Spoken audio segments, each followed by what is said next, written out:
네, 날씨 더운 날 야외에서 하다 보니까 준비하다 보니까 준비를 잘 했는데도 이런저런 시행착오가 있고 전체적으로 기계가 많이 뜨거워져서 에러가 계속 났습니다. 그래서 선풍기도 틀어놓고 하니까 지금 잠깐 괜찮은데요.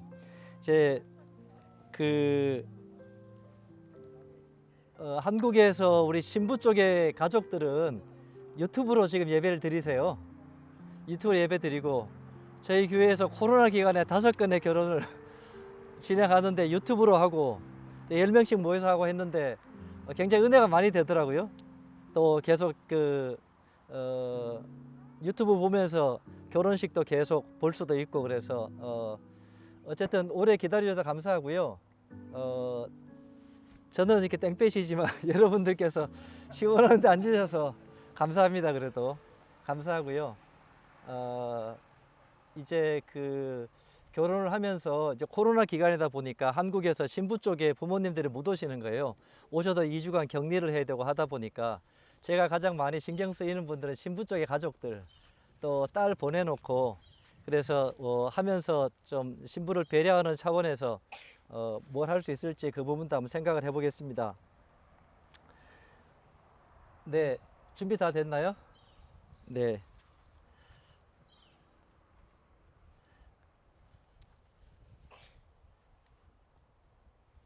신랑 신부 입장 준비됐나요?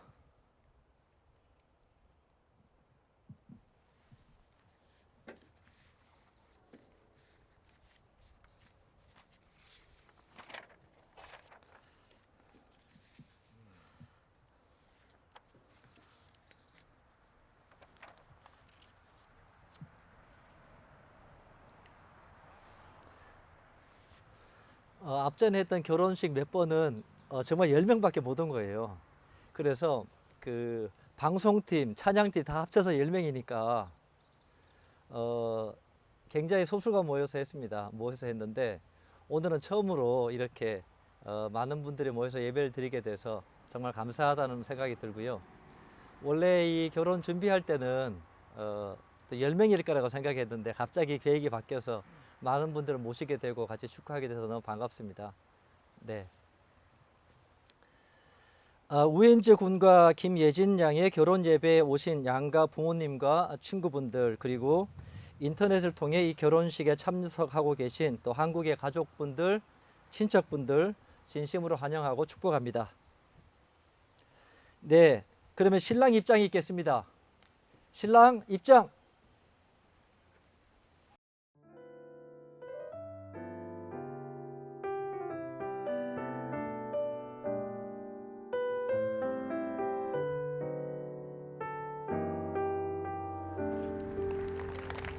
네, 박수로 뜨겁게 환영해 주십시오.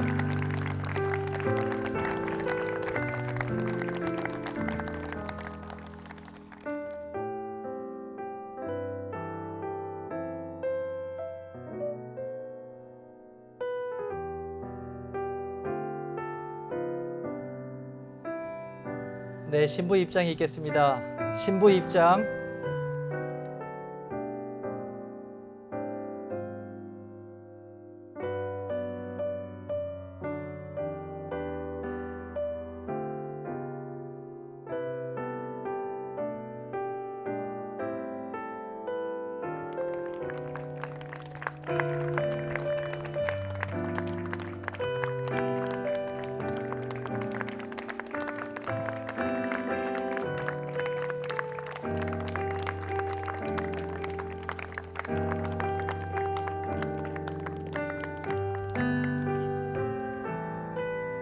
네, 우리 하객들과 또 한국에서 시청하고 계신 가족들 분들에 대해서 우리 같이 한번 인사하겠습니다.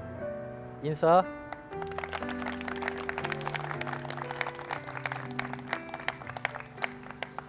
네, 먼저 예배로 찬양과 경배로 예배를 시작하겠습니다. 우리 신랑과 또 신부 그리고 교회 우리 청년들이 같이 예배를 인도하겠습니다. 네, 저쪽 자리로 가셔서요.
네, 이 시간 예배 드리기 전에 제가 기도하고 시작하겠습니다.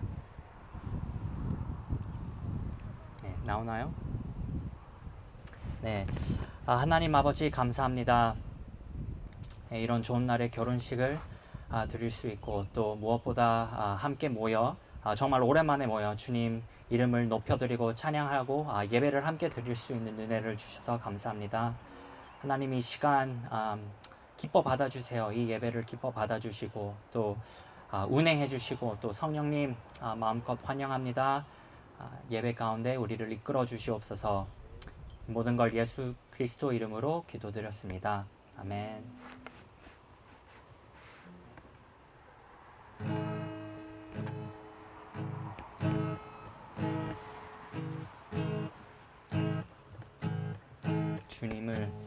주님을 찬양하며 주님 환영해요.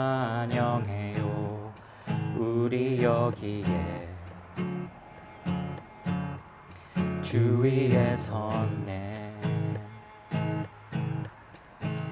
하늘의 생기로 우릴 채우소서. 우리 여기에 주 위에 섰네. 우리 마음 주께 거짓없이 드려요. 주리 갈망 거룩하신 주님, 주님만 합당해요. 주여 오소서. 온 하늘 가득하게 주 이름 높여요. 우리 여기에 주 위에 섰네. 우리에게 말씀하사 생명을 주소서. 우리 여기에 주 위에 섰네. 우리 마음 주께 거짓없이 드려요. 주리 갈망 거룩하신 주님, 주님만 합당해요. 주여 오소서. 우리 마음 주께 거짓없이 드려요. 주리 갈망 거룩하신 주님, 주님만 합당해요. 주여 오소서. 찬양 드립니다. 주 환영합니다. 전능하신 주님, 사랑의 하나님, 우리를 만지사 주 보게 하시고 여기에 임하사 영광 받으시 찬양 드립니다. 주 환영합니다. 전능하신 주님 사랑의 하나님 우리를 만지사 주 보게 하시고 여기에 임하사 영광 받으소서.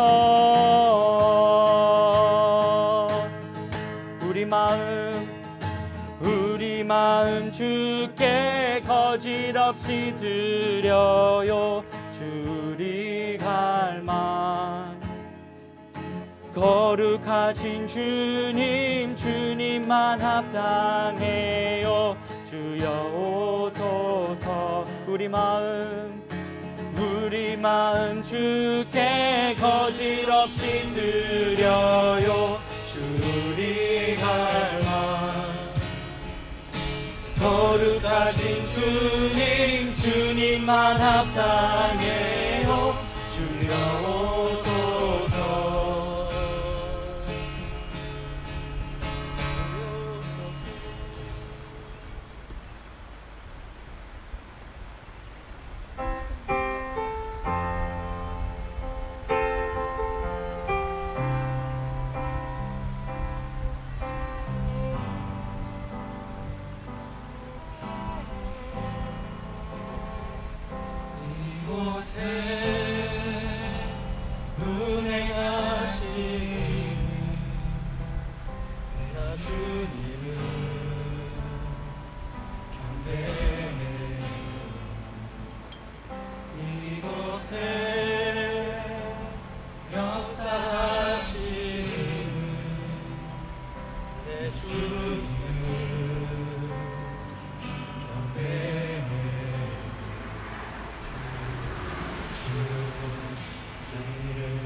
어둠 속에 빛이 되시는 주는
않고 일하시는 주님, 비록 내게 보이지 않아도, 비록 내가 느낄 수 없어도 쉬지 않고 일하시는 주님, 쉬지 않고 일하시는 주님.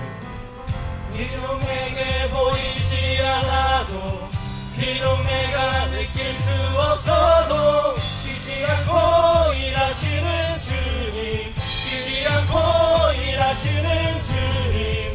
비록 내게 보이지 않아도, 비록 내가 느낄 수 없어도 쉬지 않고 일하시는 주님, 쉬지 않고 일하시는 주님.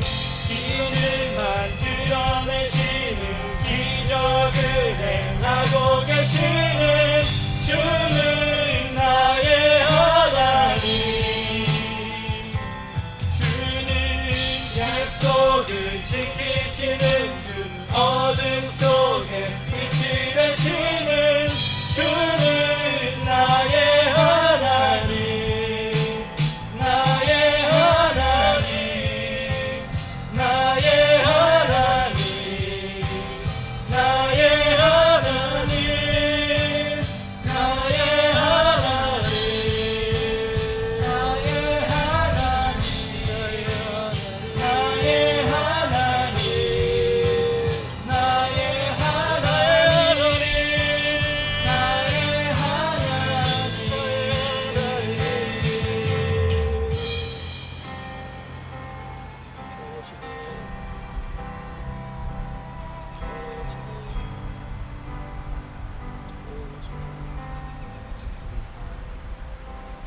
우리 삶 돌이키시는 내 주님을 경배해요. 우리 삶 고치시는 주, 내 주님을 경배해요.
나의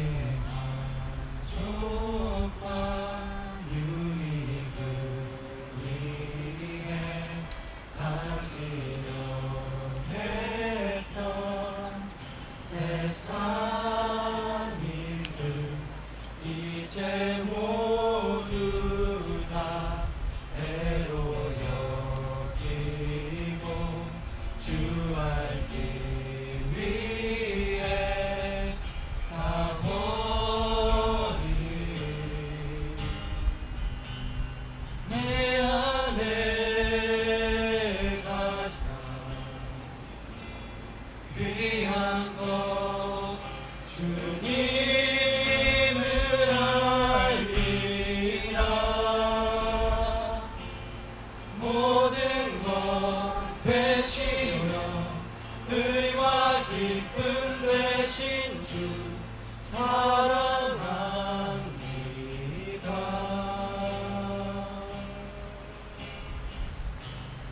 내 안에 닮아 주더 알면서 주의 소유로 발견되고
모든 것 되시며 의와 기쁨 되신 주 모든 것 되시며 의와 기쁨 되신 주 사랑합니다.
신부가 쓰는 게 아니면 제가 이 보면대를 안 빌려줄 텐데 신부가 쓰기 때문에 이 귀한 보면대를 제가 빌려드렸습니다. 네, 오늘 나눌 말씀은 창세기 2장 15절에서 18절입니다. 제가 봉독하겠습니다.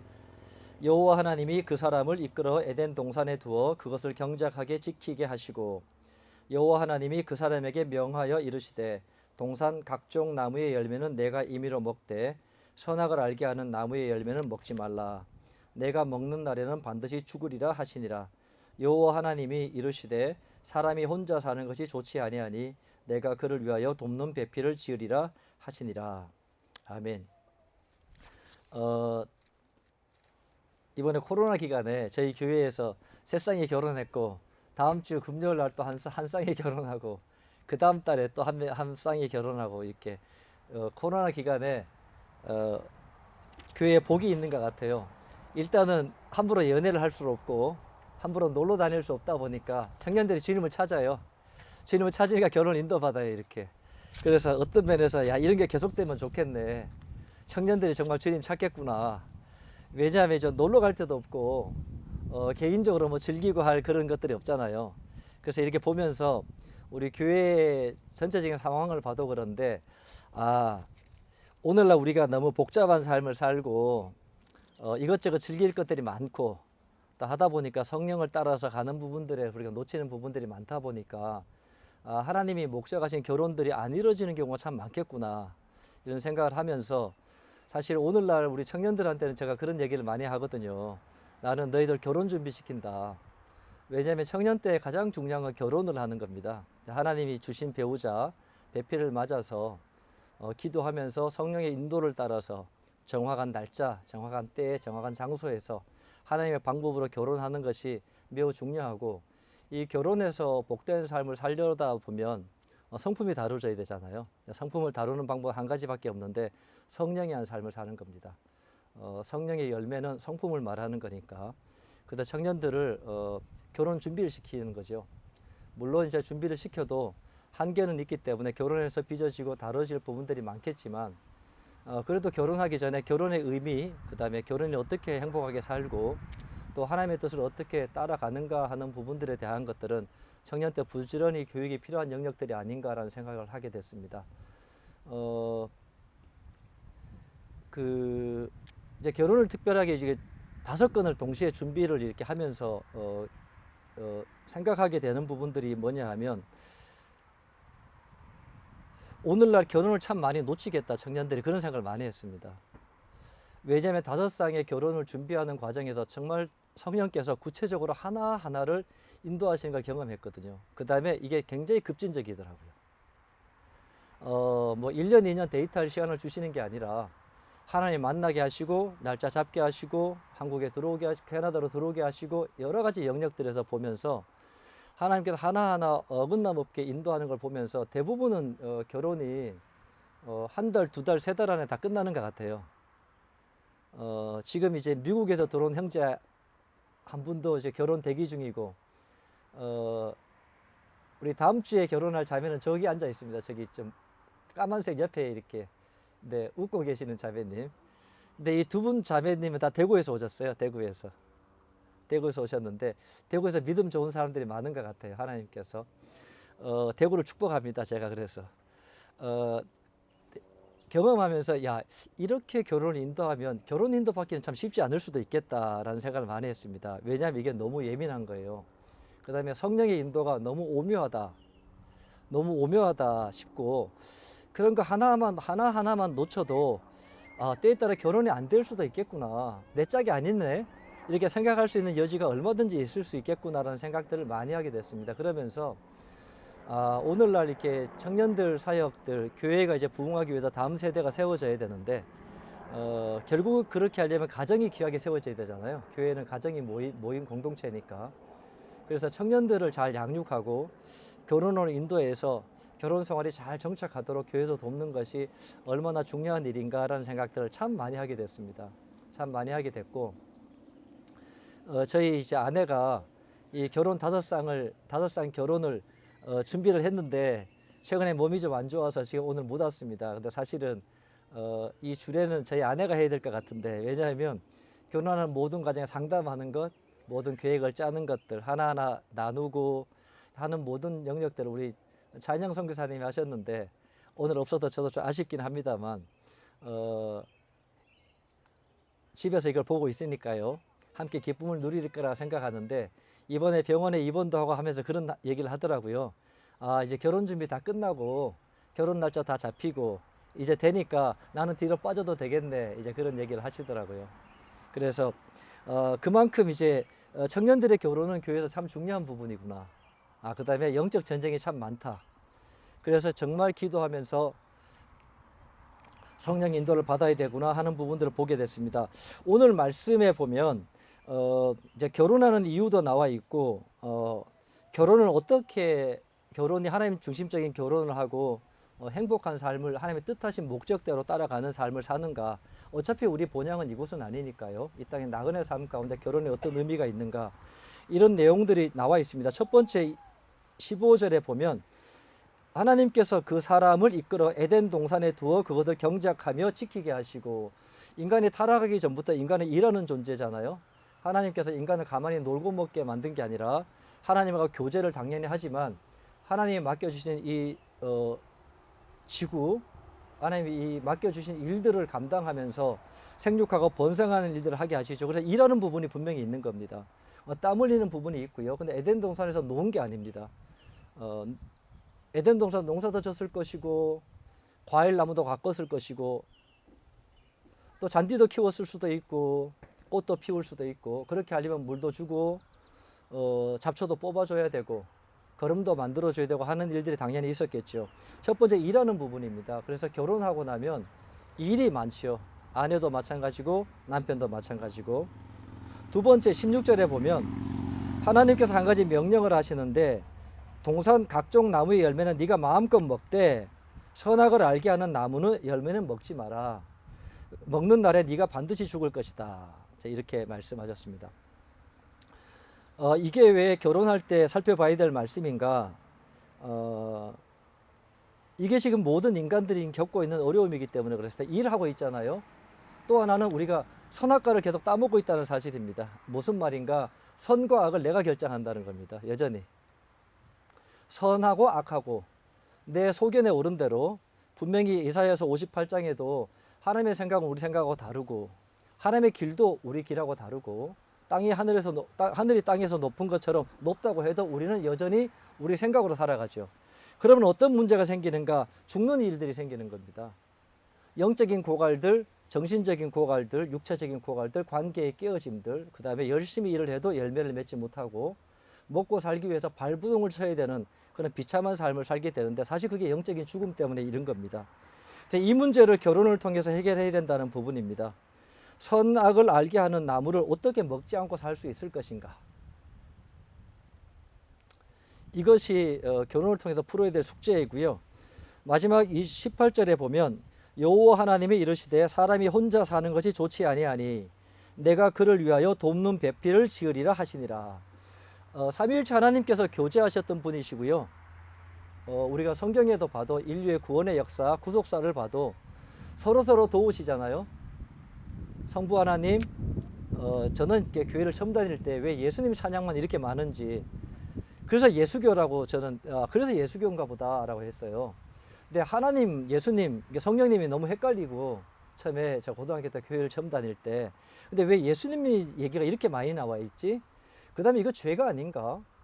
분명히 하나님 아버지가 가장 높은 분이라고 내가 들었는데 그때 이제 교리적으로 부족하니까 왜 예수님을 자꾸 높이지? 그런데 성경을 나중에 보니까 모든 이름 위에 높은 이름을 하나님이 주시더라고요. 그 다음에 예수님께서는 철저히 하나님의 말씀에 순종하고 순복해서 인간을 구원하는 것조차도 하나님의 명령에 따라서 이 땅에 내려오셨다. 이것들을 보게 되면서 왜 하나님 아버지께서 예수님을 그토록 사랑하시는가, 이것들에 대해서 참 많이 생각을 하게 됐고요. 또 하나는 성령님은 보이지 않게 예수님의 이름을 높이시잖아요. 근데 예수님께서는 성령님의 이름을 못 오가면 사함을 받지 못할 거라고. 그래서 예수님은 성령을 감싸고 도는 것처럼 그렇게 하시는 걸 이렇게 보면서 세 분 안에, 한 분이신 세 분 안에 혼자 사는 것이 좋지 아니하니 내가 그를 위하여 돕는 배필을 지으리라, 이게 이제 선명하게 이해가 되더라고요. 그러니까 하나님께서 그냥 인간을 만들어 놔도 하나님 안에서 살면 아담은 그 자체로 행복했던 거예요. 불행하다고 얘기한 적도 없고 불행하다고 생각해 본 적도 없고 외롭다고 생각해 본 적도 없어요. 근데 이제 동물들은 암수가 다 있잖아요. 근데 하나님은 그걸 생각하신 거예요. 어떤 존재를 만드는가? 남편의 살, 남편의 뼈를 내줘서 남편하고 똑같은 자를 만드는 겁니다. 남편하고 똑같은 뭐처럼요? 삼위일체처럼. 삼위일체가 세 분이 완전히 연합된 거잖아요. 세 분이세요, 분명히. 근데 완전히 연합돼서 하나이신 하나님이 되시는 것처럼 하나님께서 그걸 기뻐하시구나. 그래서 인간이 완전하게 되려면 결혼을 해야 되는 거구나. 그래서 여기에 보면 인간이 결혼하며 일을 해야 된다는 것들, 그 다음에 선악과를 절대로 따먹으면 안 된다는 사실, 그 다음에 부부가 필요한데 왜 서로 돕는 배필이 필요하다는 사실들, 이제 그런 부분들을 이 창세기 2장 15절에서 18절에 보면 잘 나와 있습니다. 선악을 알게 하는 나무, 이게 보면 이게 이제 다하트라는 단어에서 나왔는데 이게 히브리 동사 야다에서 파생된 명사라고 그래요. 이 다하트는 경험적인 지식, 경험하는 지식, 경험하지 않는 지식, 그러니까 바리새인들의 지식은 가짜죠. 그 지식은 다하트가 아니고요, 야다도 아닙니다. 경험적인 지식입니다. 그래서 이 깨달음, 경험적인 깨달음, 경험적인 이해력. 그래서 이 야다라는 단어를 이제 결혼하면 부부 관계에 대해서 이제 서로 부부를 안다라고 할 때 이 야다라는 단어를 쓰는 걸 여러분들이 다 아실 텐데 많이 들으셨어요. 이렇게 선악을 알게 될 때 자기가 선악과를 따먹고 나면 아담이 어떻게 됐는가, 하와가 어떻게 됐냐 하면 이미 죄가 깨달아진 거예요. 자기중심적인 쾌락, 이기적인 욕망들, 이 세상에 자랑하는 것들, 이런 것들이 경험이 되고 나니까 그걸 벗어날 수가 없는 거예요. 오늘날 게임에 빠지면 잘 벗어나지 못하더라고요. 오늘날 가장 정말 큰 문제는 음란한 문제인데 음란물에 중독되어 있는 다음 세대들이 정말 많다는 거예요. 이게 뭔가요? 아는 거예요. 선악을 알게 되는 거예요. 그런데 그것을 자기들은 선하다고 생각하고 그것이 좋은 거죠. 내게 좋은 게 선한 거예요. 그래서 자꾸 선악과를 따먹는 결정을 하는 거죠. 그래서 이제는 하나님을 찾아 나가고 하나님 중심적인 삶을 사는 것을 부담스럽게 느끼는 겁니다. 왜냐하면 선악을 내가 이미 알았기 때문에. 저도 이렇게 신앙생활 하면서 경험하는 것도 자기중심적인 삶은 정말 편한 것 같아요.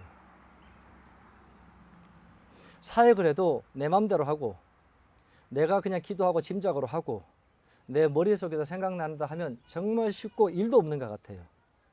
그런데 사역을 할 때도 자녀를 돌보고 가정을 돌볼 때도 하나님 중심적으로 하는 것은 참 힘든 것 같아요. 일단 하나님을 알아야 돼. 친밀한 교제 가운데 알아야 되고 성령의 조명으로 알아야 되고 매 순간 성령의 인도를 받아서 자기를 부인해야 되고 십자가를 지는 삶을 살아야 되고 자기 생명을 미워하는 삶을 살아야 되고 어디로 가든지 성령과 동행하는 삶을 살아야 되는데 이건 너무 어려워요. 어려워요. 그래서 오늘날 예수를 믿는 크리스찬이라 할지라도 선악을 자기가 선택하는 거예요. 뭐 하나님 이게 죄가 아닌데 뭐.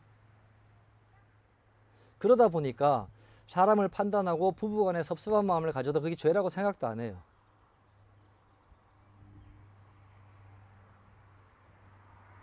하나님을 믿는 크리스찬들이라 할지라도 저는 많이 경험하는데 가정을 섬겨보면 부부간의 판단이 이루 말할 수 없어요. 상대방의 약점들, 연약한 점들을 그냥 목걸이 구슬 꿰듯이 그렇게 꿰고 있어요. 왜 그렇게 사는가? 성령과 동행하는 삶이 쉽지 않기 때문에 그래요. 성경에는 원수도 사랑하라 했는데 부부가 원수는 아니잖아요. 오른밤을 치지도 않잖아요. 그런데 사랑하지 않는 거예요. 왜? 선악을 내가 선택하니까. 선악을 내가 선택하니까. 그러니까 먹지 말라고 분명히 얘기했고 성경에도 분명히 성령을 따라 살고 말씀을 토대로 살아라고 아무리 말씀을 해도 오늘날 우리는 이미 아는 거예요. 경험적인 지식이 생겼어요. 선과 악을 내가 알아버린 거예요. 이게 너무 편하다는 거예요. 이제 청년들과 우리 이제 젊은 부부들이나 이렇게 청년들이 특별히 약점이 있죠. 왜냐하면 요즘엔 방을 혼자서 쓰니까 뭐 미디어를 한들 거기서 음란물을 보든 누가 그걸 간섭하겠어요? 근데 그거 본다고 하나님께서 뒤통수를 탁 치시고 왜 보냐 그렇게 하지도 않으실 거고 사랑 많은 하나님께서 기다려 주시고 돌이키길 기다리시고 말할 수 없는 탄식으로 기도하시겠지만 이제 그렇게 되잖아요. 근데 이런 거예요. 청년들이 직장 갔다 오면 그냥 본능적으로 유튜브를 틀고 그냥 그거 보는 게 안식이에요. 직장에 피곤한 몸을 이끌고 와서 그때 와서 기도하는 청년들을 찾아보기 힘들고요. 결혼한 부부를 할지라도 남편이나 아내가 직장 갔다 와서 밥상머리에다 같이 손잡고 기도하고 오늘 하루 주신 하나님께 감사드리고 일용할 양식 주님께 감사드리고 그런 가정들 찾아보기 힘들어요. 쉰다는 거죠, 그냥. 자기 석연에 오른 대로. 근데 성경에는 분명히 말씀하지만 성령 없이 어떤 삶도 불가능하다고 되어 있잖아요. 자, 그렇게 이제 죄의 쾌락, 자기중심적인 삶의 만족을 버릴 수 없기 때문에 그것에 점점 찌들게 돼 있어요. 여러분도 느끼시지요? 저는 저 자신도 많이 느끼는데요. 며칠 줄이 안 찾으면 정말 빠져나가기가 정말 힘든 것 같아요. 하루 이틀만 줄이 안 찾아도요. 3일, 4일 가기가 너무 쉽고요. 3일, 4일 그냥 놔두면 일주일, 2주일, 한 달은 그냥 쉽게 가는 것 같아요. 점점 더 저는 자기중심적이 되기 시작해요. 그래도 제가 가르치고 있고요. 설교하고 있고, 기도해주고 있고, 상담해줘요. 그렇게 무서워요. 은사는 나타나거든요, 여전히. 은사는 여전히 나타나요. 그리고 중요한 성도들의 결정은요, 가르쳐 주세요. 이제 거기에 빠지면 이제 멸망하는 거지요. 네. 이제 정령 죽으리라. 열매를 먹지 마라. 열매를 먹는 날에 정령 죽으리라.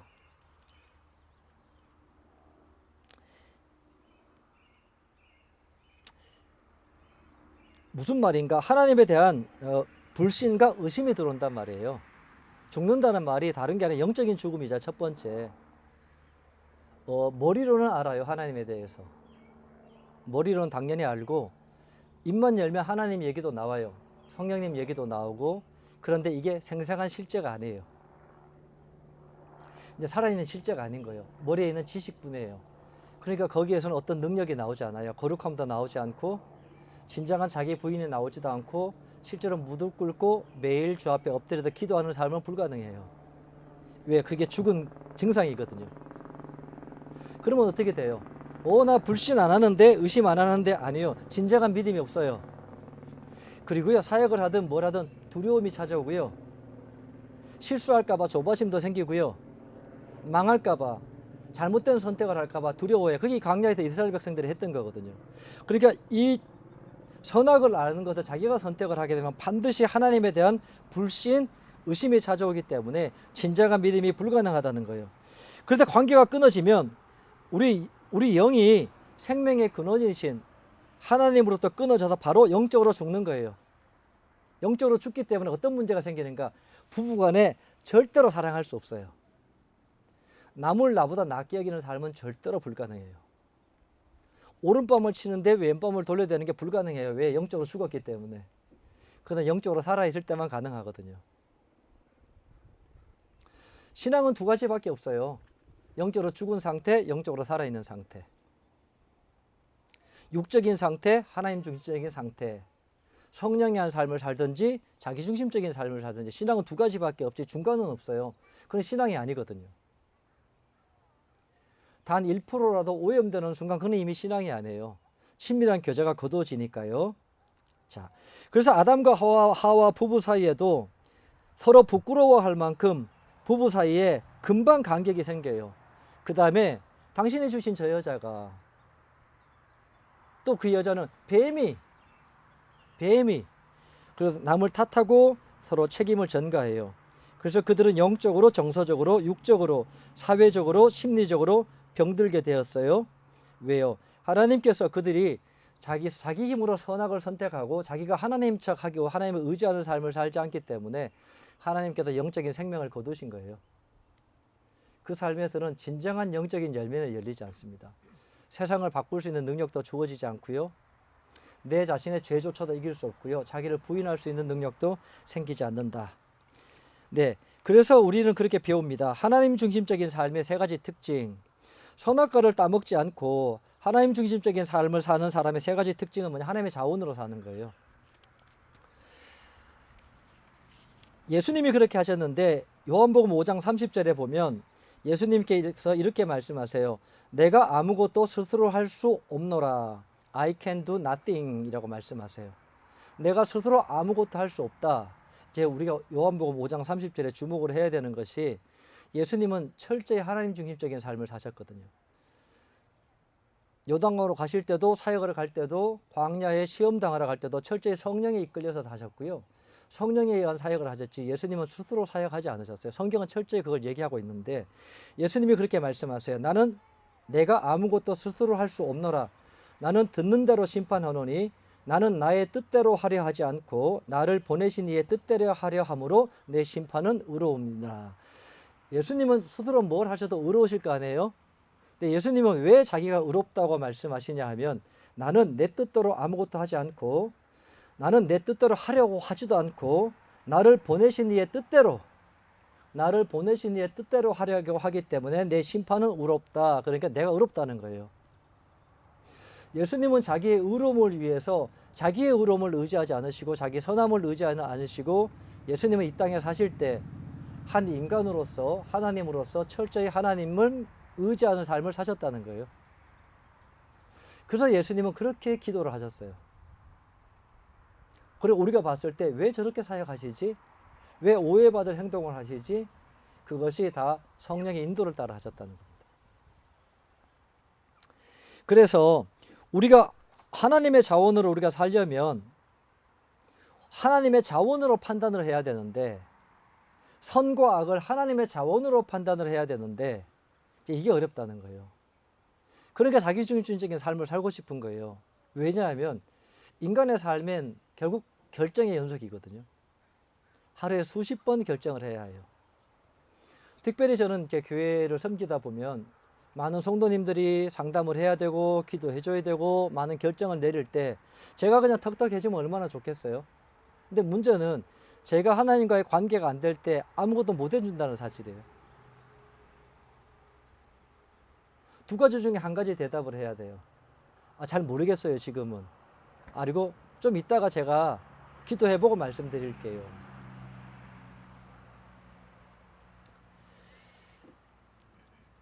우리 자원으로는 우리의 지혜로는 우리가 아무리 신학적인 지식이 있고 봉사 경험도 많고 은사가 아무리 많이 부어져도요 우리 자원으로는 하나님의 뜻을 발견할 수 없어요. 성령을 통해서만 발견할 수 있어요. 그래서 이사야서 55장에도 말씀하시지만 하나님의 뜻은 우리 뜻과 달라요.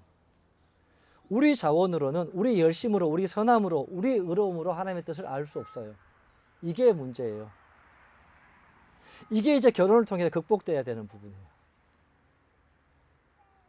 오늘날 교회가 회복되기 위해서 이게 극복돼야 돼요. 두 번째 하나님 중심적인 삶의 핵심이 뭐냐 하면 하나님의 목적을 위해서 하는 거예요. 무슨 말인가? 지금 이제 하나님의 목적이, 하나님의 뜻이 이 부부를 향한 뜻은 결혼이잖아요. 근데 그게 궁극적인 목적은 아니죠. 이 부부를 통해서 하나님 이 시대에 하실 일이 있을 겁니다. 근데 이것을 이 부부가 발견하지 못한다면 이 부부의 결혼은 꽝입니다. 그 자체는 그냥 한 쌍이 결혼한 것이지 아무 의미가 없어요. 무슨 말인가? 사도 바울을 구원하실 때 하나님께서 그들을 통해서 열방을 구원할 목적을 가지셨고요. 사도 바울이 여기 가서 사역하려면 저거 막으시고 저기 가려면 저걸 막으시고 성령께서 사도 바울의 사역을 다 인도해 주셨어요. 맞잖아요? 사도 바울이 매우 영적인 사람이고 하나님 중심적인 사람이라도 사도 바울의 자기 자원으로는 하나님의 목적을 다 알 수 없었어요. 근데 성령의 인도를 계속 따라가다 보니까 사도 바울이 뭘 이 땅에서 하고 하나님께로 갔어야 되는지를 그 목적을 선명하게 보게 해주신 겁니다. 그래서 이 결혼하는 부부는 앞으로 집중적으로 주님을 찾으면서 그것이 1년, 2년 만에 안 될 수도 있고 5년, 10년 동안 모를 수도 있을지는 몰라도요. 반드시 알아야 되는 것은 내가 왜 결혼했는가? 우리 두 사람을 왜 결혼시켜 줬는가?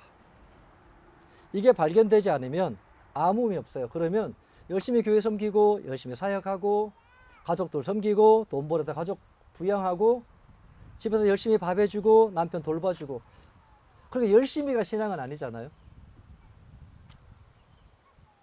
성경에 어디 열심히 그런 얘기가 나와 있어요? 성령 인도를 받아라 그랬죠. 그래서 이제 교회가 이제 결혼하고 나면 이제 저희 교회도 이제 그 다음에 결혼하고 나면 이게 이제 중요해요. 왜냐하면 일단 모든 것들이 다 드러나고 부부간의 여러 가지 이제 차이점들, 문화적인 이견들, 또 신앙적인 색깔이 다른 것들이 막 드러나기 시작하니까 그래서 이제 신혼부부의 코스가 있어요. 우리 신혼부부 이제 셀이 있는 거죠. 그럼 신혼부부가 되고 아기를 낳으면 이제 젊은 부부로 넘어가는 거예요. 근데 거기서 더 다루는 것들을 집중적으로 다뤄야 돼요. 궁극적인 목적은 하나예요. 뭐가 목적인가? 이 부부가 하나님 중심적으로 살게 하는 겁니다. 절대로 자기 힘으로 자식을 몇 낳겠다 결정을 못하게 하고요. 돈 많이 벌기 위해서 직장을 절대로 그렇게 옮기게 못하게 하고 하나님의 자원으로만 사람을 섬길 수 있고 교회도 섬길 수 있기 때문에 그걸 철저하게 훈련을 하는 겁니다. 두 번째, 그러면서 시간이 지나면 점점 더 이 사람이 거룩한 삶을 살게 되기 때문에 선악과는 안 따먹잖아요. 그럼 생명나무가 주어질 거잖아요. 생명나무 열매가. 예수님이 그 삶에 오실 거니까 예수님의 생명나무니까요. 그러면 점점 하나님께서 말씀하기 시작하세요. 그 부부에게. 그러면 놀라운 일이 일어나는 거예요. 집안 전체가 회복되고 믿지 않는 부모님들이 주께로 돌아오고 직장이 영적으로 뒤집어지는 역사들이 일어나고 교회에서도 이런 사역을 하게 되면 귀한 열매들이 열리게 돼요. 그러고 나서 뭐가 되는가? 이제요, 하나님의 목적이 주어져요. 하나님의 목적, 왜 사는가? 복음의 능력이 점점 발견되면서 점점 보는 눈이 넓어지고 열방을 품게 되고 주님, 밴쿠버가 다 주께로 돌아오게 해주세요. 나를 통해 수천 명의 리더들이 열방으로 나가게 해주세요. 수만 명이 주께로 돌아오게 해주세요라는 거대한 비전을 갖게 되는데 그것이 자기한테서 나온 것이 아니고 하나님으로부터 주어진 거죠. 왜? 예수님이 그렇게 약속하셨거든요. 나보다 더 큰 일을 하게 될 거다. 너희가. 믿는 자에게는 이런 표적이 나타날 것이고 그래서 하나님의 자원으로 살고 하나님의 목적을 따라 살게 되는 거예요. 그 다음에는 어떻게 사는가? 이제 철저하게 하나님의 목적을 따라간다고 되는 게 아니고 따라갈 때마다 하루하루 철저히 하나님의 인도를 따라가야 합니다. 철저히 하나님의 인도를 따라가야 합니다. 성경을 기준으로 철저히 하나님의 관점으로 그 다음에 철저히 성령의 인도를 따르는 겁니다. 요즘에 저희 교회에서는 팀 켈러 목사님 또 마틴 로이드 존스 목사님 또 다른 목사님들 여러 가지 책들을 가지고 이렇게 결혼에 대한 부분들을 이제 여러 주째 설교를 하고 있거든요. 근데 거기에 나와 있는 몇 가지만 제가 나눠 볼게요. 왜 이걸 나누냐 하면 이제 아까 창세기 말씀 그것이 왜 우리가 그 삶을 꼭 살아야 되는가, 그게 결혼의 하두인가를 잘 살펴보게 하니까 그렇습니다. 팀 켈러 목사님께서 결혼을 말하다는 아주 유명한 결혼을 말하다라는 책이 있습니다. 이렇게 말씀하세요. 결혼 생활을 하면서 종의 마음을 가지고 서로를 섬기지 못하게 막는 가장 큰 장애물은 죄에서 비롯된 지독한 자기중심성이다. 네, 하나님 중심성이 아니라 자기중심성입니다. 이게 너무 편해요. 다시 말씀드리지만 이게 편한 거예요. 소리 지르고 싶을 때 소리 지르고, 화내고 싶을 때 화내고, 짜증내고 싶을 때 짜증내고, 속으로 섭섭한 마음 가지고 싶을 때 그냥 해내고, 그냥 교회 가서 좀 회개가 되면 용서해 주세요라고 하고, 상대방한테 용서도 구하지도 않고 무릎 꿇고 회개도 안 하고 그냥 살아가는 거예요. 그게 가장 편해요. 제 경험으로도. 그런데 종의 마음을 가지고 서로를 섬기지 못하게 막는 가장 큰 장애물이 죄에서 비롯된, 선악을 자기가 선택하는 데서 비롯된 지독한 자기중심성이다. 이것은 무수한 가정에 막대한 피해를 입히는 주범이자 항상 존재하는 적이다. 보세요. 결혼을 해도 두 분이 오늘 결혼하면 이제 신혼여행을 가겠지요. 그래도 거기 자기중심성은 거기도 존재하는 거예요. 왜? 자기중심성은 내가 죽을 때까지 가지고 있는 거니까요. 그거는 절대로 없어지지 않아요. 단 한순간도 나를 떠나지도 않고 나는 거기서 영원히 벗어날 수 없어요. 이 땅에 사는 동안은. 불가능해요. 이 지독한 자기중심성, 항상 존재하는 이 적, 어떻게 할 거예요? 결혼 준비하면서 많이 경험하지요. 두 사람이 매일매일 영성얘기를 쓰거든요. 그러니까 어제 저녁까지도 계속 밤 12시 훨씬 넘어서 그때 들어왔나 보더라고요. 준비하면서 영성얘기를 써요. 그래서 제가 어떻게 싸운지 다 알아요. 거짓말을 못 하거든요. 근데 그걸 별로 힘들어할 일은 없어요. 왜? 자기중심성을 다루는 법을 아직 모르니까 그런 거니까요.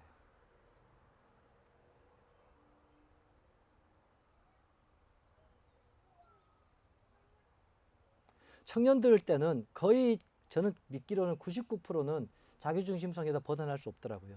이게 결혼을 해야 본격적으로 빚어져요.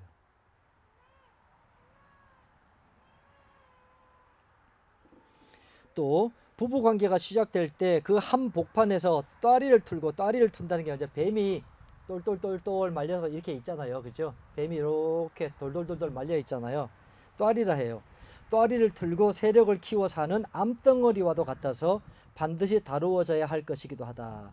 이 자기중심성은 결혼관계의 가장 중심에서 또아리를 딱 틀고 세력을 키워서 사는 암덩어리 같은 거예요.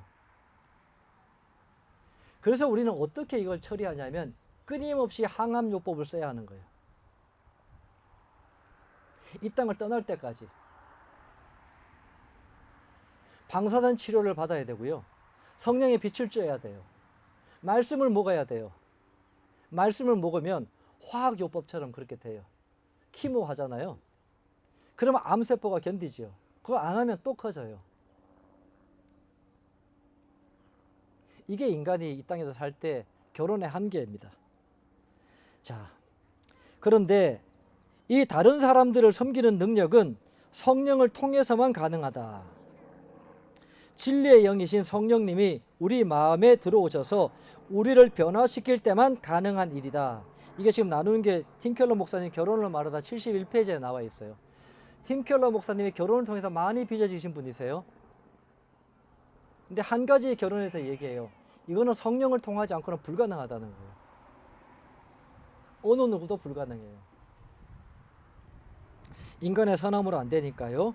이 자기중심성이 얼마나 무서우냐 하면 상대방의 이기적인 면모에 대해서는 예민하게 반응하고 불쾌해하며 억울해하고 낙담하지만 자신도 똑같은 성질을 가졌다는 점은 보지 못하게 만드는 특성을 가지고 있다. 그러니 관계에는 발전이 늘 없고 늘 자기 연민과 분노, 절망의 구렁텅이로 끌려들 수밖에 없는 것이다. 72페이지에 이렇게 나와 있어요. 저도 이렇게 보면서 밴쿠버에서 사역을 하면서 결국 가장 중요한 가정 회복인데요. 감사하게 저희 교회는 지금은 깨어진 가정은 없는 것 같아요. 부부 관계가 깨지는 가정은 한 가정도 없는 것 같아요. 제가 알기로는 이 전쟁을 어마어마하게 했어요. 다들 뭐라고 하는지 아세요? 남편 문제라는 거예요. 그 남편 때문에 힘들었던 얘기를 그렇게 많이 얘기해요. 남편들은 아내 탓을 해요. 아내가 이래서 저랬다는 거예요. 그게 다 자기중심성이에요. 그 하나님 앞에서 그렇게 해보세요. 그게 통하겠는가? 성경에 그렇게 살라고 돼 있더니 그게 에덴 동산에서 한 거거든요. 남 탓하는 거예요. 누구 때문에? 누구 때문에? 그러면 뭘 알 수 있어요? 아, 이분은 성령으로 사는 분은 아니구나. 왜? 성령으로 못 사니까 그런 삶이 나오는 거잖아요. 성령으로. 그러면 줄기차게 자기를 부인하는 걸 가르쳐요. 주님의 얼굴을 집중적으로 구하게 해요. 절대로 상대방의 연약한 것들에 대해서 쳐다보지도 못하게 하고요. 내가 판단하면 내가 무조건 용서를 구하게 해요. 무조건. 왜요? 설령 부부간에 얻어맞아도 내가 용서 구해야 돼요. 섭섭한 마음 가지면. 왜? 오른밤을 치면 왼밤을 돌려대라고 돼 있잖아요. 근데 성도들은 이걸 적용 안 하고 싶어 하거든요. 내가 맞았는데요? 근데 성경에는 뭐라고 돼 있어요? 근데 그렇게 어떻게 살아요? 당연히 이런 얘기가 나오죠. 그럼 안 살 거예요, 그렇게? 근데 안 사는데도, 그렇게 안 사는데도 하나님이 함께 하신대요? 그런데 가정이 회복돼요? 자, 이런 얘기를 나누죠. 그러면 처음에는 부부가 동시에 다 돌이키지 않아요. 대부분 우리 여자 성도님들이 주님을 찾기 시작하죠. 그러면 이제 울며 불며 따라가는 거예요. 그러면 조금만 판단해도 용서를 구하고 조금만 판단해도 용서 구하고 그러면 이제 남편은 좋죠, 기분이. 껄껄껄껄 웃고 그렇지, 네가 연약하지. 그래 내가 너랑 지금까지 살아준 거 고맙지. 이제 그렇게 해요. 그럼 속이 또 부글부글 끓어올라요. 그럼 또 용서 또 구해야 돼. 왜? 성경이 그렇게 돼 있잖아요. 상대방이 그만큼 하기 때문에 내가 그렇게 해야 된다는 말이 나와 있지 않거든요. 성경에는 내가 그렇게 하라고 나와 있다는 거예요. 자, 그렇게 하다 보면 똑같이 나타나는 현상들이 가정이 회복되는 거예요. 저절로 남편이 바뀌어요. 그 과정에서 아내가 바뀌어요. 저는 아내가 먼저 바뀌어야 된다, 남편이 바뀌어야 된다 하는 건 없어요. 그건 없는데 남편이 주님을 찾는 사람들은 남편이 바뀌어요. 그리고 아내가 바뀌어요.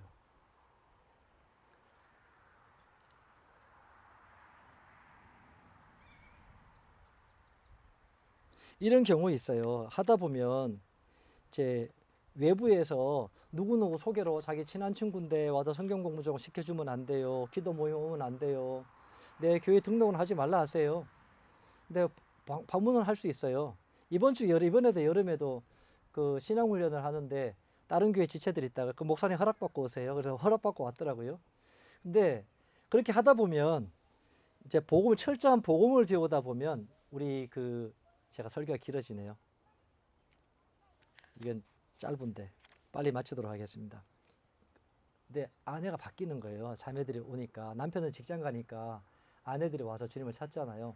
그러면 그 다음에는 이제 남편들이 와서 기웃기웃해요. 왜냐? 아내가 바뀌었다는 거예요. 아내가 거기 기도 모임만 갔다 오면 사람이 바뀌어요. 바뀌어요. 이런 얘기를 들어요. 왜 그런가? 성령을 통해서 사는 삶을 살 때요. 성령이 하는 삶을 안 살면요, 아무리 교회를 오래 다녀도요, 늘 분노와 자기 연민이에요. 그래서 이렇게 써져 있어요. 팀 켈러 목사님이. 하지만 성령은 우리들의 그런 마음을 제자리로 돌려놓는다. 복음은 우리에게 만족을 주고 우리의 내면에 충만한 기쁨을 부어준다. 비록 관계에서 기대하는 만큼 만족을 얻지 못했다 하더라도 닥달하지 않고 배우자를 너그럽게 대하게 된다. 성령님의 도움이 없으면 다시 말해서 영혼의 탱크에 주님의 영광과 사랑을 지속적으로 재충전하지 않으면 남의 유익을 앞세우는 건 고사하고 오랜 동안 원망과 원한을 풀지 않고 지내는 일조차 말 그대로 불가능할 것이다. 나는 이것을 사랑의 경제학이라고 부른다. 성령으로 계속 충만함을 받으면 뭘 토대려? 내가 가만히 놔두면 선악과를 따먹을 수밖에 없는 인간이라는 사실, 나는 영원히 이 암덩어리를 벗어날 수 없다는 사실, 그리고 내가 죄인이고 병든 사람이라는 걸 철저히 인식하면서, 여러분 몸에 암세포가 있는데 라면을 끓여 먹겠어요? 여러분 몸을 함부로 굴리지 않을 거잖아요. 이 죄의 자기중심성이라는 암세포가 내 안에 매일매일 살아서 꿈틀거리기 때문에 눈을 뜨면 주님 찾고 주님의 은혜를 구하고 내 힘으로 아무도 섬길 수 없고 사랑할 수도 없고, 그것을 고백하면 성령께서 역사하세요. 성령이 역사하세요. 그래서 결혼이 주는 깊은 행복은 성령님께 의지해서 희생적으로 섬기는 삶의 건너편에 있다. 두 분이 깊은 행복을 누리길 원하시면 성령님을 의지해서 희생적인 삶을 사는 거예요. 조금이라도 상대방의 외모, 성격, 상대방이 나한테 친절하게 해주는지, 나를 최선을 다해 주는지, 저 집은 결혼했는데 남편이 잘해준다는데 나도 이번에 생일 때 뭘 해주겠지, 이런 기대, 그건 망하는 지름길이죠. 뭘 결혼 기념일을 기대해요. 해주면 해주는 거고 안 해주면 안 해주는 거지. 결혼 기념일 챙기는 사람들이 있어요.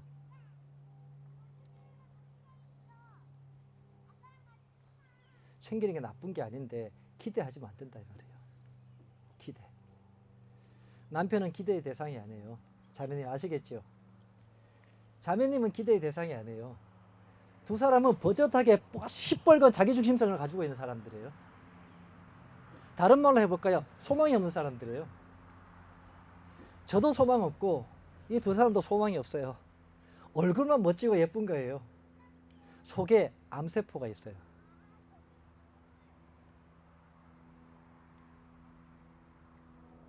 이것을 주님께서 처리해 주셔야 돼요.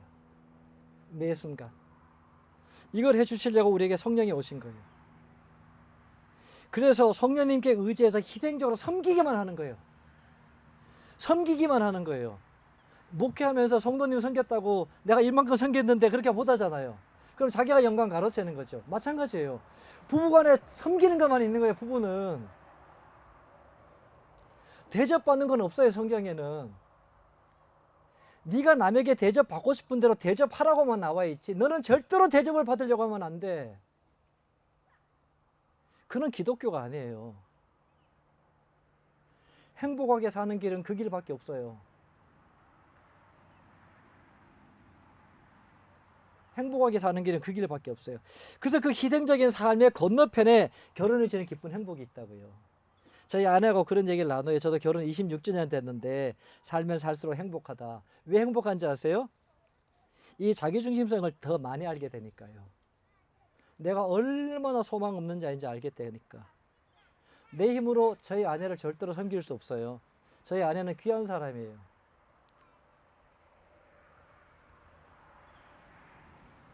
못 섬겨요. 오늘은 이런 일이 있었어요. 저희 아내가 최근에 병원에 2번씩 입원했다가 퇴원을 했어요. 어제 퇴원을 했거든요. 퇴원했는데 이제 밥을 잘 먹여야 되는데 이게 그렇게 잘해야 되는 병인데 내가 사역도 하면서 어떻게 잘 먹일까요? 주님 어떻게 해야 될까요? 했더니만 주님께서 뭐라고 하시냐면 네가 할 필요 없다. 까마귀를 통해 먹일 거다 그러시더라고요. 아, 그래서 여기저기서 음식을 갖다 줄 건가 보다. 한남에 가서 음식을 뭐 만드는 걸 살까? 아니면 반찬 배달해 주는 데가 밴쿠버에 있던데 그렇게 할까? 그렇게 하면서 주님한테 물어봤어요. 그랬더니 주님께서 하세요. 내가 까마귀를 통해 먹일 거다. 네 아내를. 네가 하지 않을 거다. 이게 뭐예요?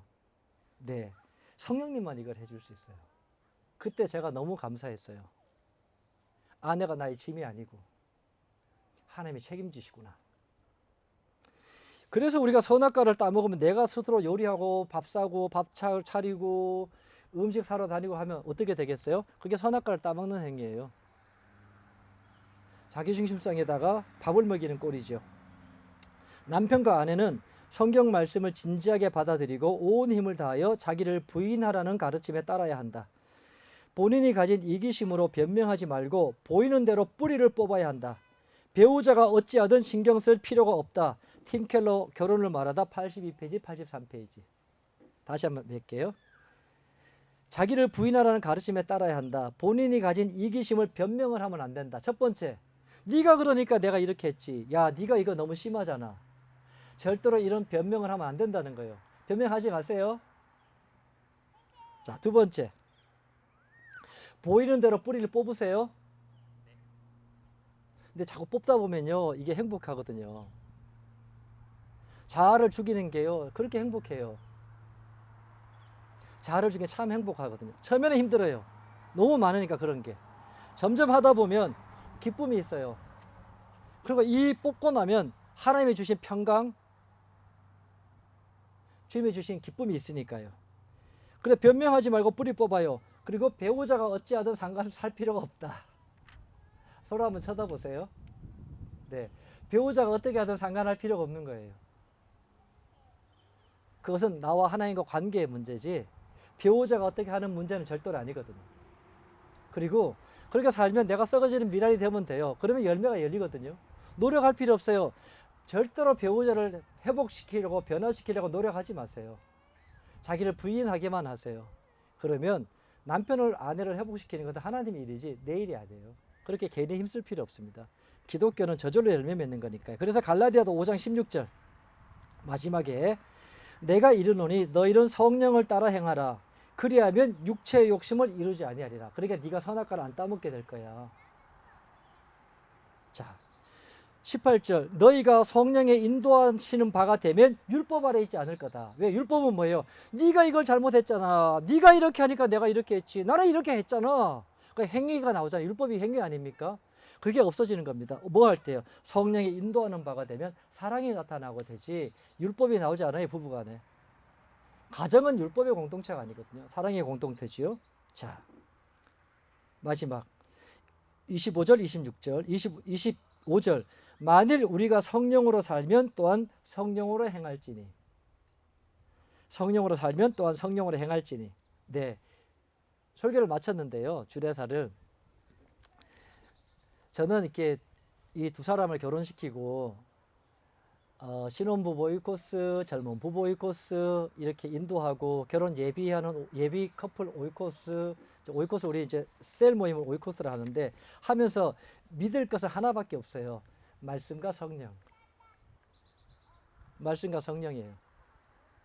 앞으로 이 부부가 많이 어려운 일을 겪을 것이고 많이 빚어주고 다뤄질 거예요. 근데 제가 어떻게 섬길 수 있을 거예요?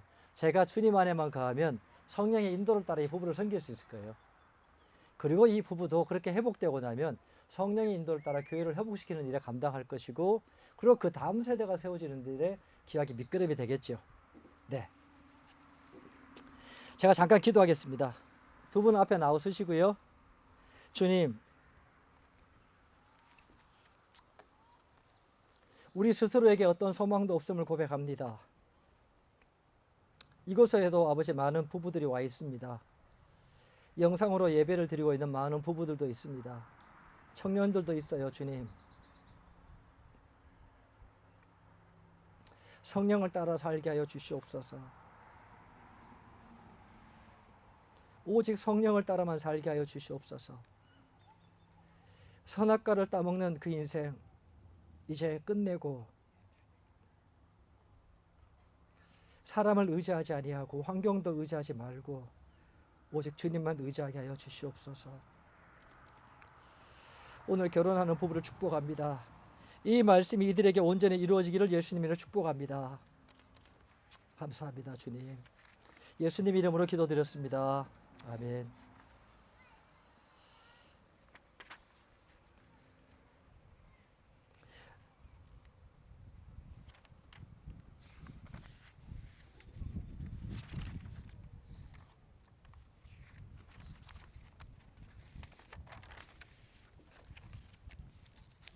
자, 이제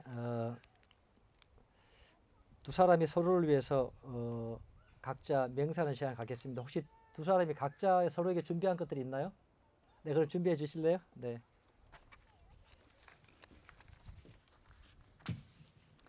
네, 서로에게 각자 이렇게 준비한 내용들이 있다고 합니다. 제가 공식적으로 같이 그 고백을 나누기 전에 두 사람이 각자 그렇게 해보겠습니다. 마이크 필요한가요? 네.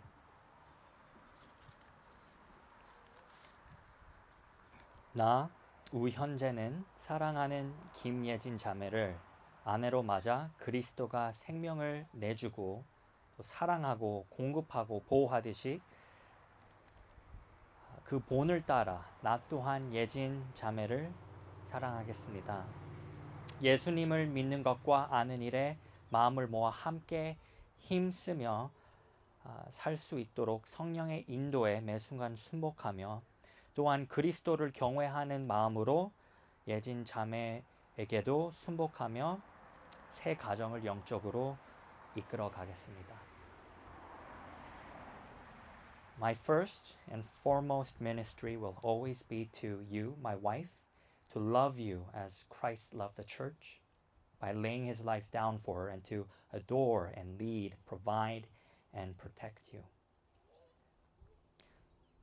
싸우게 돼도 하나님이 우리를 용서했듯이 서로를 즉시 용서하고 함께 우리 자신과 우리 자기 중심적 부분들과 서로 덜 알고 말씀을 더욱 알고 이 세상과 그리고 삼위일체 하나님을 더욱 알아가는 그 감사와 기쁨 가운데 평생 같이 살겠습니다. These things I promise to you in the presence of God and before His people. 이 자리에서 서약합니다.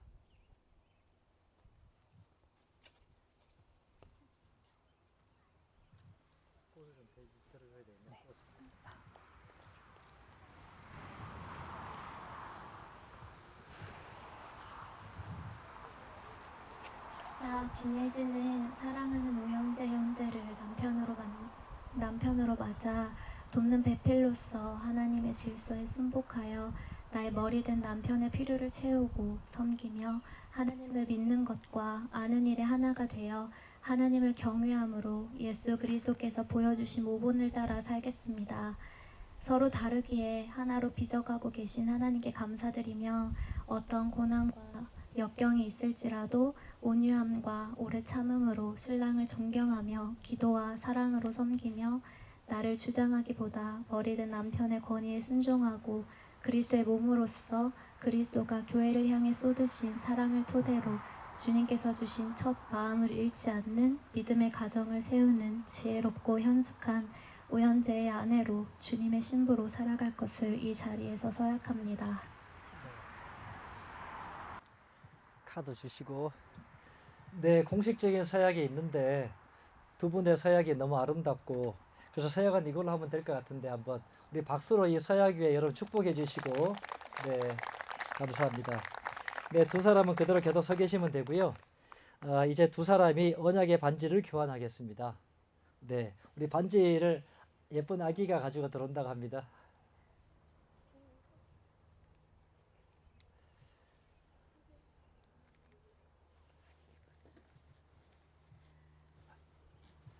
고마워요. 네, 들어가시면 돼요. 들어가시면 돼요.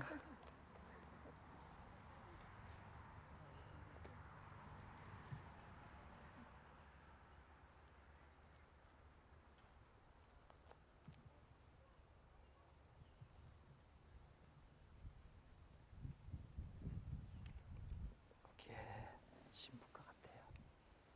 오케이, 신랑과 같아요.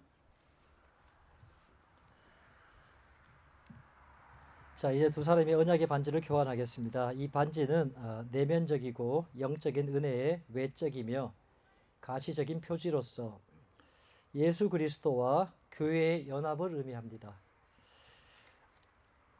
반지 교환 전에 한번 같이 기도하겠습니다. 우리 합심으로 같이 한번 기도하겠습니다.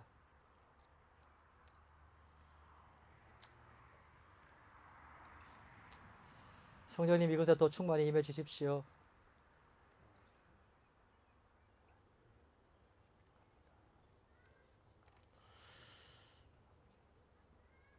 예수님과 교회가 그렇게 연합되고 예수님이 교회의 머리가 되며 교회는 예수님의 몸이 된 것처럼 영원히 나눌 수 없는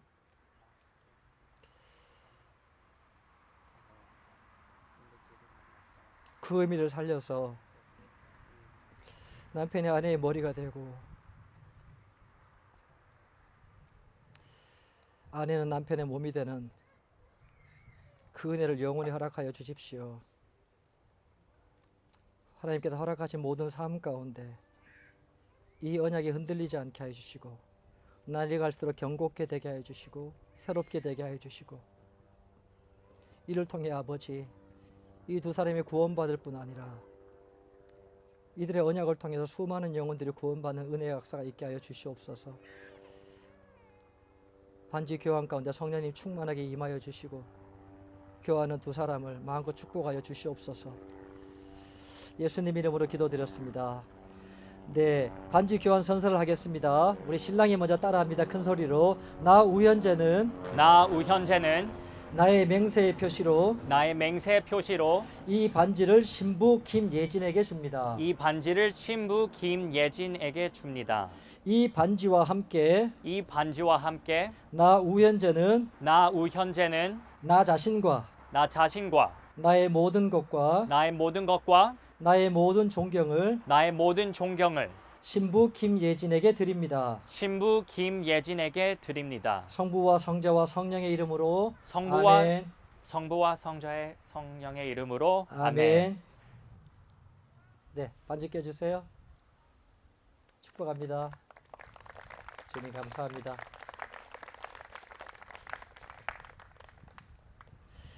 네, 우리 신부가 언약하겠습니다. 나 김예진은 나 김예진은 나의 맹세의 표시로 나의 맹세의 표시로 이 반지를 이 반지를 신랑 우현재에게 줍니다. 신랑 우현재에게 줍니다. 이 반지와 함께 이 반지와 함께 나 김예진은 나 김예진은 나 자신과 나 자신과 나의 모든 것과 나의 모든 것과 나의 모든 존경을 나의 모든 존경을 신랑 우현재에게 드립니다. 신랑 우현재에게 드립니다. 성부와 성자의 성령의 이름으로 아멘. 성부와 성자와 성령의 이름으로 아멘. 네. 박수로 환영해 주십시오. 네. 이제 그 결혼 사인을 하겠습니다. 우리 신랑 신부는 저쪽으로 가셔서요. 네.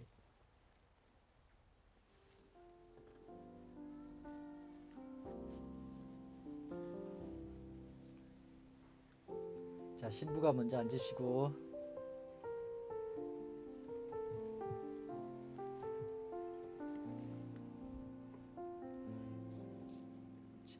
여기 다 사인하면 돼요.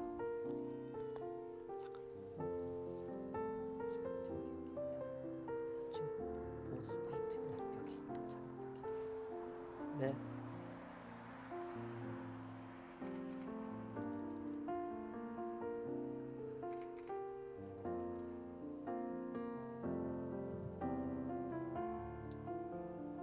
같이 한번 보시고 사진 좀 찍으세요.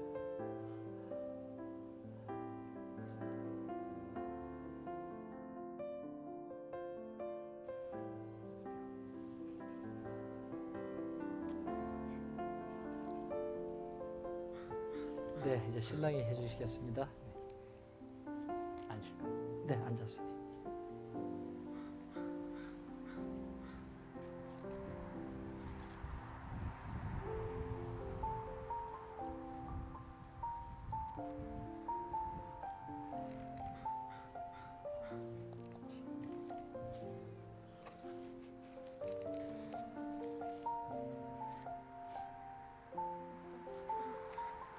버스 밟았어.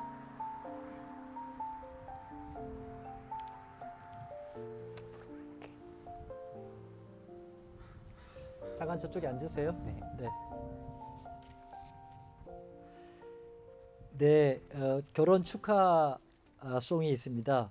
우리 유빌리지 교회 윤재홍 목사님께서 결혼을 축하하시면서 네, 찬양 드리겠습니다.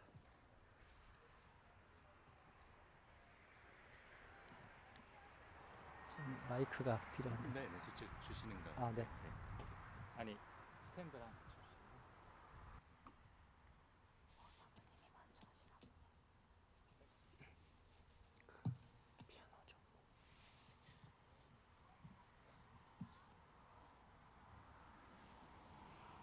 젊었을 때는 결혼식 축가를 많이 했는데요. 나이가 들면서는 주로 장례식 조가 전문이 됐습니다. 근데 모처럼 예, 모처럼 오늘 축가 찬양의 기회가 주어져서 감사한데요.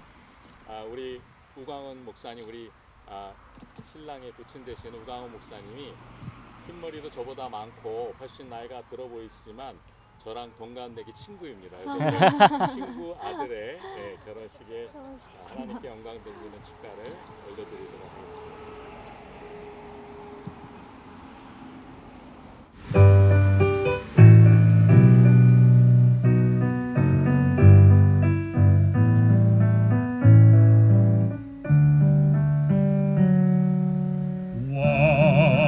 완전한 사랑 하나님의 사랑 신랑 신부 위에 부어주소서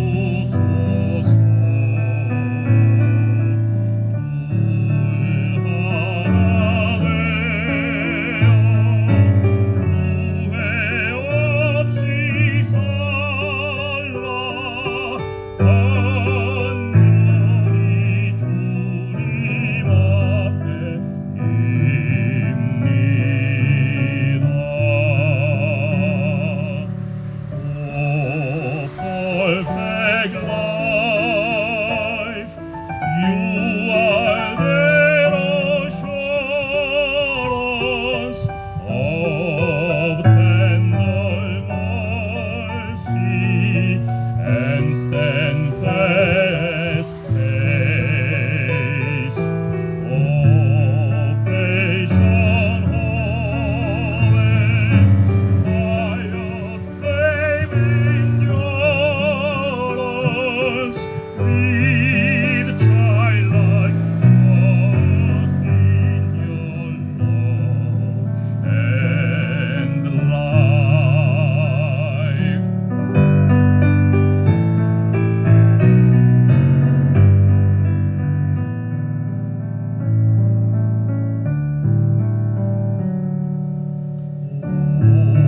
온전한 생활 하게 하옵소서. 믿음과 소망 사랑 가지고 세상을 따라 살지 않게 하사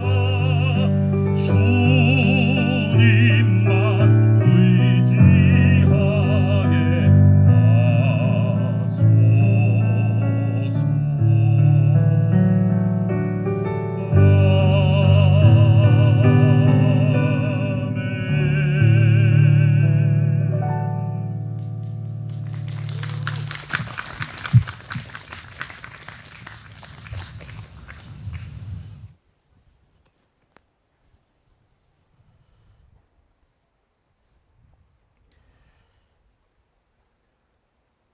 네, 이 시간 신랑 아버님 되시는 우광홍 목사님 나오셔서 감사 인사 그다음에 몇 가지 광고 드리겠습니다.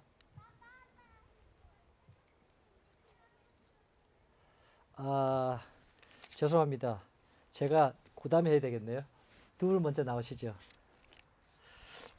부부가 됐다는 선포도 안 하고 식당 소개를 할 뻔했어요.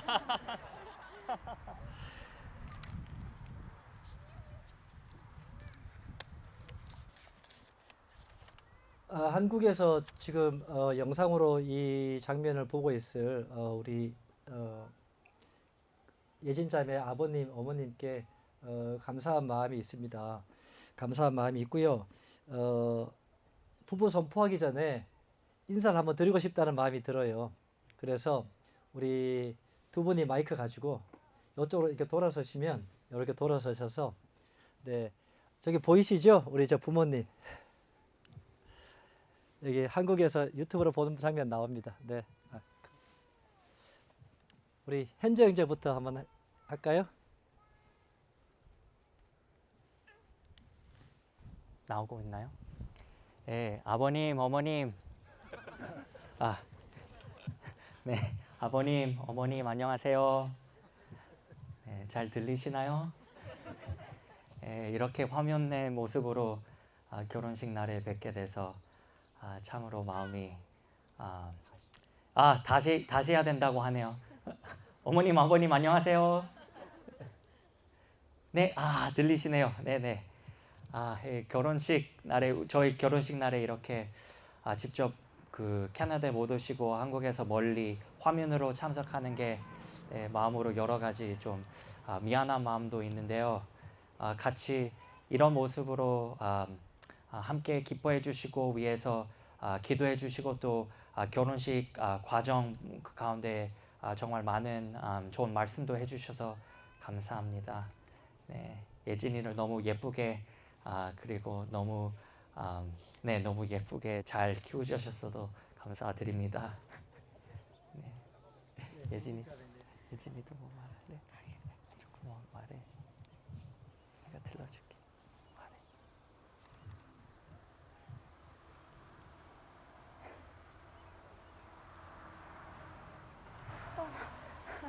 안 울려고 했는데 죄송합니다. 원래 제가 울게 하려고 그렇게 하긴 한 거예요, 이 순서를. 원래 순서에 없는 것인데. 네. 사랑하는 엄마 아빠 이렇게 멀리서 결혼식을 진행하게 되었는데 이렇게 먼저 하나님 마음으로 이렇게 조언해 주시고 또 이렇게 기쁨과 감사로 함께 결혼식 준비부터 그리고 결혼식 끝까지 또 그런 마음으로 함께 해주셔서 감사드립니다. 그리고 또 이렇게 결혼하기까지 예쁘게 키워주셔서 감사드리고 아까 서약 때 했던 것처럼 하나님 앞에서 준비된 신부로 그렇게 남편 존경하며 잘 살겠습니다. 엄마 아빠 사랑해요.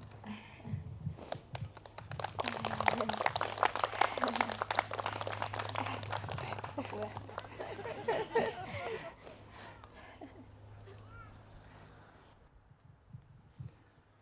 네.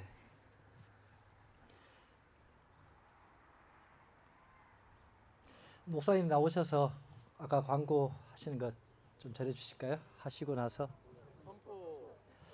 근데 여기 아까 순서가 하기 전에 하기로 약속이 돼 있어서 그렇게 돼 있긴 하네요. 선포하고 나서 할까요? 네, 알겠습니다. 네. 두 사람은 이제 하객을 향해 돌아서 주세요. 두 분은 하나님과 회중 앞에서 이 결혼을 승낙하였고 또 서약하였습니다. 하나님께서 친히 만드신 이 결혼 언약을 이 시간 하나님께서 확인하시고 두 사람을 은혜로 충만히 채워주시기를 바랍니다.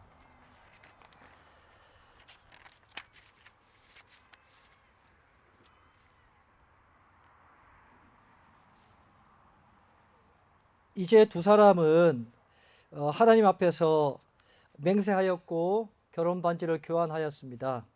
그래서 저는 이제 이 두 분이 부부가 되었음을 예수님 이름으로 선포합니다. 박수로 환영해 주십시오.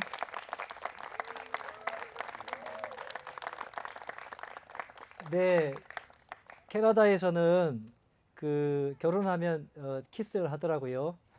네, 그 두 분이 해도 되고 안 해도 되는데 한번 가볍게라도 입맞춤을 하면 나중에 사진은 남으니까 네, 제가 비켜드리겠습니다. 네, 사랑의 키스를 나누시죠.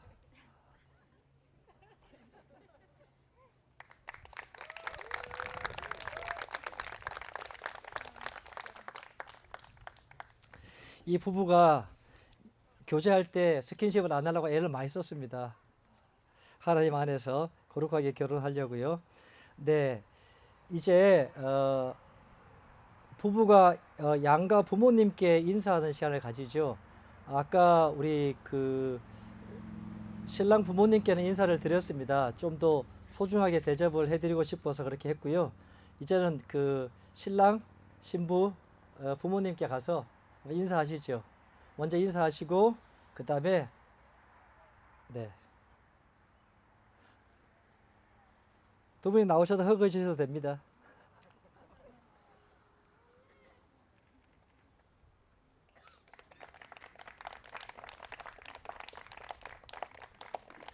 네, 우리 아버님도 우리 매너님 축복해 주시고요. 네, 우리 이제 두 분이 한국에 있는 부모님께 한 번 더 인사하죠. 카메라를 향해 한번 돌아서시고요. 아, 우리 얼굴이 나와야 돼서. 누구는 큰절을 하기도 하던데 현재 형제는 그걸 할 수 있을지는 모르겠습니다만 큰절 해볼까? 큰절 하는 사람 보긴 봤었어요 제가. 이렇게. 할렐루야. 네, 캐나다까지 보여주셨는데 진짜 제일 잘해야죠. 네.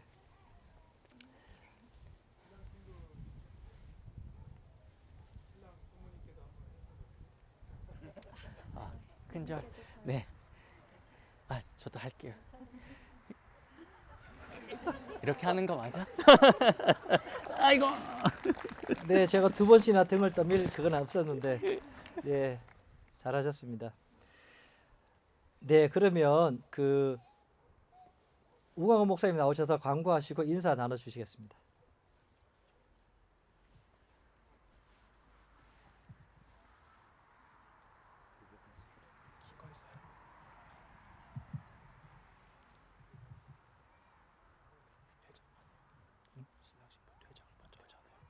나중에 안 돼. 축도하고 나서.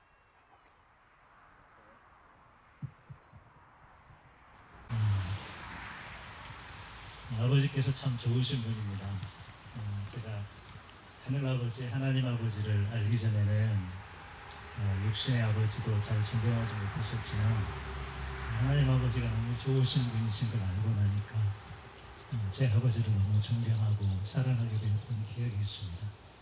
제가 자라오면서 잘 표현하지 않았던 것들이 하나님 아버지께도 그냥 공식적인 자리에서 덜 표현하고 그리고 가족들 앞에서도 그런 사랑의 표현들을 좀 덜 했던 기억이 있는데 하나님께 정말 감사드리고요.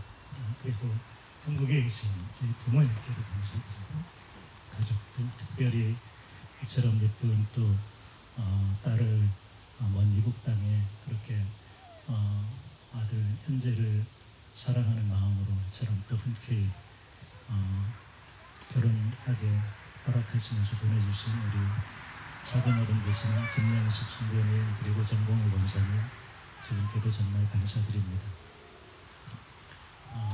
이 자리에 또 함께 해주신 갑자기 연락을 드리게 되었었는데 이처럼 축복된 자리에 주님의 이름으로 이 복된 자리에 함께 축복하면서 나오신 여러분들 친구 목사님들, 교단 목사님들, 사모님들 그리고 교회 성도님들 이전에 또 저희와 함께 교제가 있었던 분들 가운데 참 감사드리고 제가 부탁드리고 싶은 것은 저도 아직 결혼을 하고 아직 다듬어져 가는 중이지만 아들 내외를 위해서라도 저희들도 더 주님 안에서 부부 안에 더 깊은 사랑과 존경함이 있고 하나님을 경외함이 회복되어져 가서 아들 내외에게 조금이라도 본이 되는 부모가 되기를 원하고 아들 내외가 주님의 사랑 안에서 정말 더 귀한 그런 가정들로 제가 항상 기도하는 것이 있습니다. 하나님 제 자녀들은 저보다 더 귀한 하나님의 사람들 되게 하여 주십시오. 하나님을 믿는 아이들 되게 하여 주십시오. 하나님께 바라는 한 가지 자녀를 위한 한 가지의 기도. 여러분들도 그렇게 생각하시면 기도해 주시기 바랍니다. 이 땅 가운데 귀한 하나님의 그런 사람들로 이 아이들이 자라나기를 원합니다. 특별히 우리 현재와 예진이의 결혼을 위해서 애써주신 선교사님, 김석호 선교사님과 차인영 사모님 선교사님께 감사드립니다. 사모님이 몇 주 전에 갑자기 아프셔서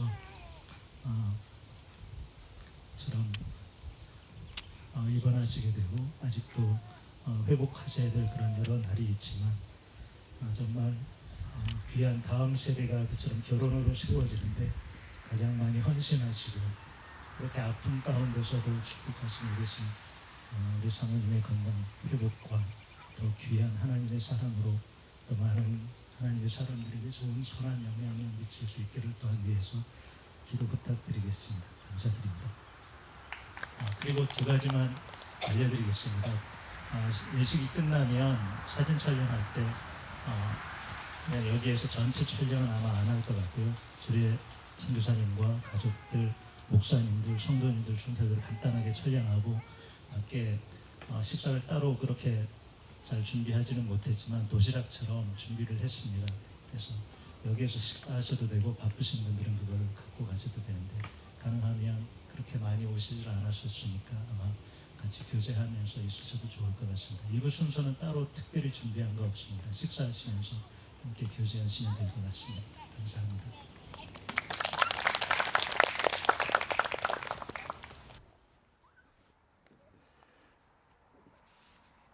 네.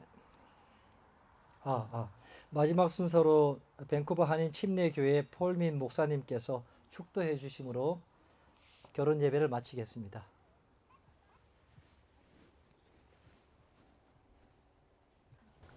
신랑신부는 이쪽으로 쓰시고 이제 끝나면 행진이 네. 있으시죠? 네. 우리 하객들은 다 같이 일어나서 같이 일어나시고요.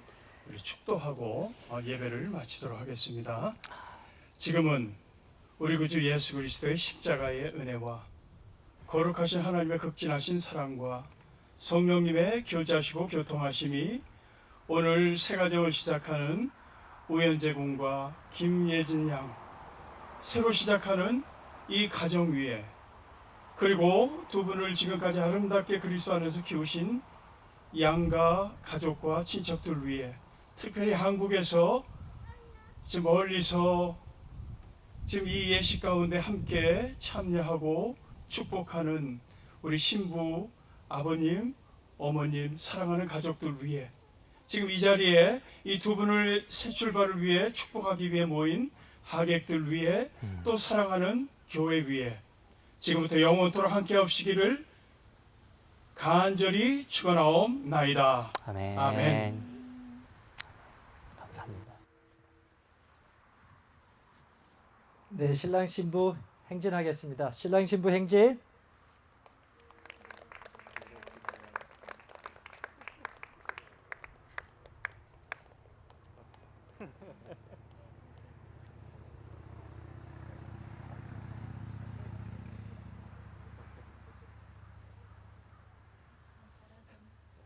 음악이 나와야 행진하는데 제가 뭘 불러봐야 될 것 같으네요.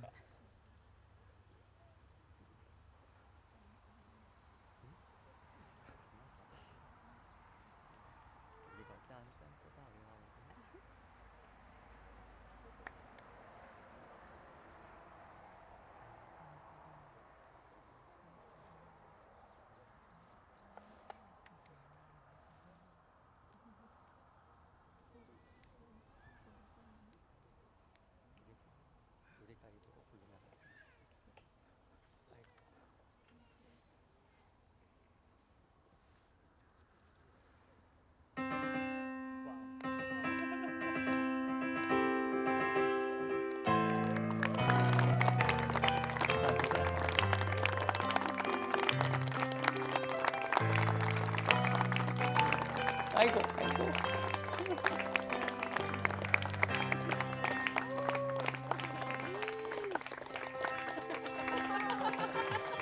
감사합니다. 감사합니다. 우리 뒤로 봐서 한번 인사해야 되나?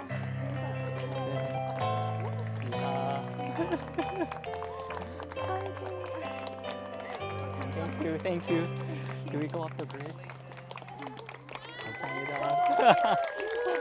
Thank you. Thank you. Thank you. Thank you. 네.